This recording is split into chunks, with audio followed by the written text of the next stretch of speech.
Representatives of Sudan's armed forces and those of the paramilitary Rapid Support Forces are in Saudi Arabia for preliminary talks in the port city of Jeddah.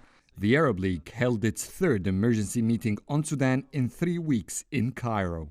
The Arab world appears determined to ensure Sudan is not dragged into a long armed conflict. Regional diplomats in the Egyptian capital are trying to see how they can cooperate to help the Sudanese talks succeed.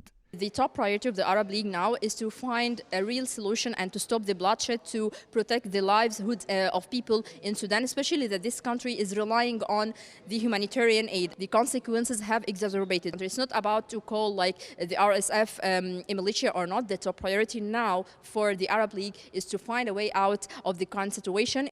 The Arab League meeting comes after the Egyptian foreign minister wrapped up a busy week to discuss the crisis in Egypt's southern neighbor. Sameh Shoukry spoke to the commanders of the rival Sudanese sides, General Adel El Mahrouky, who is the commander of the Sudanese military, and General Mohammed Hamdan Dagalo, the leader of the RSF. Shoukry also discussed the recent developments with 7 Arab and African foreign ministers, including those of Kenya and Djibouti. Moreover, Cairo has also welcomed Daf'allah Haj Ali, who is General Burhan's envoy to the region.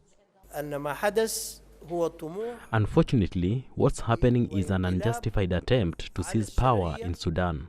President Burhan and the military institution intend to hand over power to the people of Sudan through a comprehensive democratic process that doesn't exclude anyone.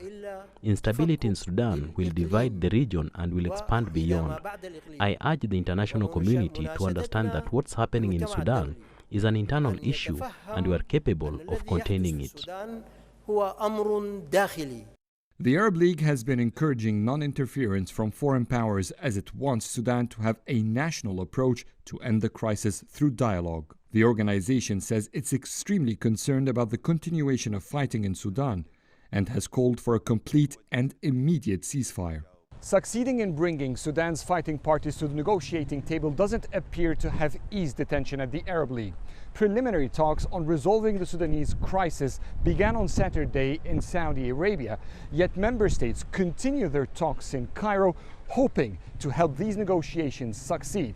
The momentum of the organization continues on Sunday as Arab foreign ministers are set to gather in the Egyptian capital for yet another emergency meeting on Sudan.